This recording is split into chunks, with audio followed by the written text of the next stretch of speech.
ಸ್ನೇಹಿತರೆ ನಮಸ್ಕಾರ. ಆರೋಗ್ಯ ಪ್ರತಿಯೊಬ್ಬರ ಹಕ್ಕು. ಕಷಾಯ ವಿತ್ ಕಿಶೋರ್ ಕಾರ್ಯಕ್ರಮದಲ್ಲಿ ನಾನು ನಿಮ್ಮ ಡಾಕ್ಟರ್ ಕಿಶೋರ್. ನಿನ್ನೆ ಎಪಿಸೋಡ್ನಲ್ಲಿ ನಾವು ಈ ಇಸುಬು ಬಂದರೆ ಏನು ಮಾಡಬೇಕು, ಯಾವ ವಿಧವಾದಂತಹ ಮನೆ ಮದ್ದು ಕೆಲಸ ಮಾಡುತ್ತೆ ಅಂತ ಹೇಳ್ತಾ ಇದ್ವಿ. ಅದರ ಮುಂದುವರೆದ ಭಾಗದಲ್ಲಿ ಬೇರೆ ಇನ್ಯಾವ ಮದ್ದುಗಳನ್ನು ಮಾಡ್ಬೋದು ಅಂದಾಗ ಲೋಳೆ ಸರ ನಮ್ಗೆ ಗೊತ್ತಿದೆ. ಆಲೋವೆರಾ ಅಂತ ಕರಿತೀವಿ, ಕುಮಾರಿ ಅಂತ ಕರಿತೀವಿ. ನಿನ್ನೆ ಕರಿಬೇವು ಹೇಳಿದೆ, ಇವತ್ತು ಬರೀ ಬೇವನ್ನು ಹೇಳ್ತಾ ಇದ್ದೀನಿ. ಬೇವು ಶ್ರೇಷ್ಠ ಕ್ರಿಮಿಗ್ನ ಮತ್ತು ತುಂಬ ಹೆಚ್ಚಾಗಿ ಇದರ ಜೊತೆಗೆ ಟರ್ಮರಿಕ್ ಅಥವಾ ಪರಿಶುದ್ಧವಾದಂತಹ ಅರಿಶಿಣವನ್ನು ಮಿಕ್ಸ್ ಮಾಡಿದರೆ ಒಂದು ಆ್ಯಂಟಿಬಯೋಟಿಕ್, ಆ್ಯಂಟಿ ಮೈಕ್ರೋಬಿಯಲ್, ಆ್ಯಂಟಿವೈರಲ್ ಈ ಮೂರು ಎಫೆಕ್ಟು ಬೇವು ಮತ್ತು ಅರಿಶಿಣದ ಕಾಂಬಿನೇಷನ್ ಇದೆ ಅಂತಕ್ಕಂಥದ್ದು. ನಿಮ್ಮ ಯಾವುದೇ ಇತ್ತೀಚಿನ ಮಾಡರ್ನೈಸ್ಡ್ ಆ್ಯಂಟಿಬಯೋಟಿಕ್ಸ್ಗೆ, ಆ್ಯಂಟಿ ಮೈಕ್ರೋಬಿಯಲ್ಗೆ, ಆ್ಯಂಟಿವೈರಲ್ಗೆ ಟಾಪಿಕಲ್ ಆಗಿ ಅಂದರೆ ಚರ್ಮದ ಮೇಲೆ ಹಚ್ಚಿದಂತಹ ದೃಷ್ಟಿಕೋನದಲ್ಲೂ ಜೊತೆಗೆ ಆಭ್ಯಂತರಿಕವಾಗಿ ಅಥವಾ ಇಂಟರ್ನಲ್ ಆಸ್ಪೆಕ್ಟಲ್ಲೂ ಕೂಡ ಅತಿ ಹೆಚ್ಚಿನ ಪ್ರಭಾವಕಾರಿಯಾದಂತಹ ಚಿಕಿತ್ಸೆ ಈ ಕಾಂಬಿನೇಷನ್ಗೆ ತಪ್ಪಾಗಲಾರದು.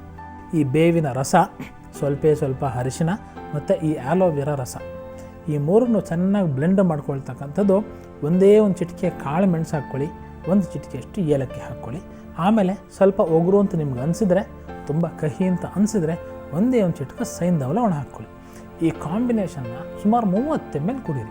ಯಾವಾಗ ಕುಡಿಬೇಕು? ಬೆಳಗ್ಗೆ ಒಮ್ಮೆ, ಸಾಯಂಕಾಲ ಒಮ್ಮೆ. ನಿನ್ನೆ ನಾವು ಎಕ್ಸ್ಟರ್ನಲ್ ಏನು ಮಾಡಬೇಕು ಅಂತ ಹೇಳಿದ್ವಿ, ಇವತ್ತು ಇಂಟರ್ನಲ್ ಏನು ಮಾಡಬೇಕು ಅಂತ ತಿಳ್ಕೊತಾ ಇದ್ದೀವಿ.